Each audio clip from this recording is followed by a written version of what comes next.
तो कहावत में भागवत कथा यदि कहीं पर भी हो, यदि आप लोग वहां पे पहुंच नहीं सकते हैं, यदि आपके कानों तक कोई आवाज आती हो भागवत कथा का या रामायण कथा का या राम कथा का, तो वो कथा कहीं से भी खड़े होकर के यदि आप सुनते हैं तो आपके जीवन में जो है 100% पॉजिटिव ऊर्जा, सकारात्मक ऊर्जा आएगी और आपके रहन सहन या जो आपका जो भी डिमांड है भगवान वो आपको अवश्य रूप जो है पूरा करेंगे। क्योंकि भागवत का एक शब्द यदि आपके कान में आ जाए और आप उनको श्रवण करके यदि अपने जीवन में लाए तो आपका जीवन धन्य हो जाएगा। तो मैं इस भागवत कथा के माध्यम से, ये भागवत कथा 2 दिन में तो हो नहीं सकती है, लेकिन आप लोगों को ये हमारी दीदी के द्वारा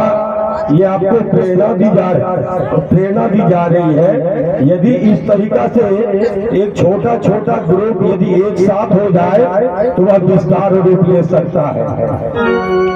तो आज मेरे जानकारी के हिसाब से मेरी दीदी यहाँ पे पहली बार आई है, तो हम ये चाहेंगे कि आप लोग इनसे बड़ी कथा जो है कहीं और आप लोग कराए और इस कथा के माध्यम से आप लोग जीवन का क्या रहस्य है, जीवन में क्या हमें भागवत कथा से प्रेरणा मिलती है, इसके बारे में आप लोग जानकारी प्राप्त करें। क्योंकि हमारी दीदी आपको बताई है कि आप लोग यदि कथा को श्रवण करते हैं तो ये कथा यहाँ पे पहुंच जाना कथा का महत्व नहीं है, यहाँ से क्या प्राप्त किए और उस जीवन उस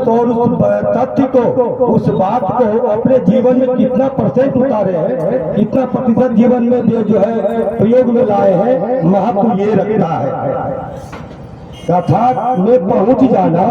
ये महत्व नहीं है, कथा को कितना ध्यान से सुने और उस कथा के बताए गए रास्ते को कितना % अपने जीवन में प्रयोग किए हैं, ये महत्व रखता है। तो एक कहावत है कि अभिवादन शीलस्य नित्यम विदोष सेविना चत्वारि तत्वर्धन्ते आयुर्विद्या यशो बलम। यदि आपके जीवन में 4 चीज, आपके जीवन में ये 4 चीज यदि अपने आचरण में ले आते हैं तो आपका जीवन धन्य हो जाता है। तब फिर आपके घर में किसी भी प्रकार का कला झंझट झगड़ा नहीं हो सकता है। तो क्या क्या है वो अभी हम क्या बताएं आपको कि चत्वारि तत्वर्धन्ते आयुर्विद्या यशो बलम। अर्थात हम यदि अपने जीवन में 4 बातों को ले आते हैं, सुबह उठ करके अपने माता पिता को, अपने से बड़ों को प्रणाम यदि करते हैं, ईश्वर को याद करते हैं, तो उससे 4 चीज प्राप्त होती है, आयु, विद्या, यश और बल। यदि अपने बूढ़ों बुजुर्गों की सेवा करते हैं तो हमें 4 चीज की प्राप्ति होती है, आयु, विद्या, यश और बल। ये 4 चीजें हमारे जीवन में आ जाए तो हमारा जीवन धन्य हो जाता है। इसलिए और भागवत के महात्म में, भागवत का महात्म एक चैप्टर होता है, पहला महात्म है। तो महात्म में बताया गया है कि यदि आप भागवत का एक बार श्रवण करते हैं या एक बार ओम भगवतो ओम या ठाकुर जी का नाम ले ले, ओम नमो भगवते वासुदेवाय नमः, यदि जीवन में एक बार ले ले, एक बार, तो 100 कपिला पशु के दान का जो फल मिलता है हमारे जीवन में, एक बार 24 घंटा में एक बार यदि ठाकुर जी का नाम ले ले तो हमारा जीवन जो है 100 कपिला पशु का जो दान करने का फल मिलता है वो एक बार नाम लेने में हमें फल मिल जाता है। इसलिए मैं इस भागवत कथा के माध्यम से मैं सभी रामपुर पर्यटक ग्रामवासियों से अनुरोध करूंगा कि आप लोग इतना कीमती समय हमारी दीदी को दिए, और ये मत समझिए कि हम दीदी को समय दिए,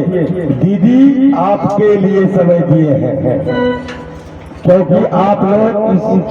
कथा का लाभ उठाए और अपने जो आपने श्रवण किए हैं वो आप अपने जीवन में उसको लाए।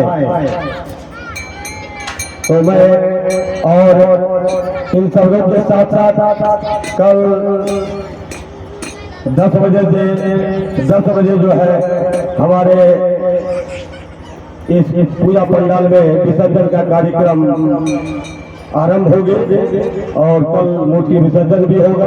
आप लोग इसी संख्या में इससे जहां तक हो आप लोग पहुंच करके विसर्जन में भाग लें और उसके बाद कथा आरंभ होगी। कथा का श्रवण कर पुण्य के भागी बने। धन्यवाद।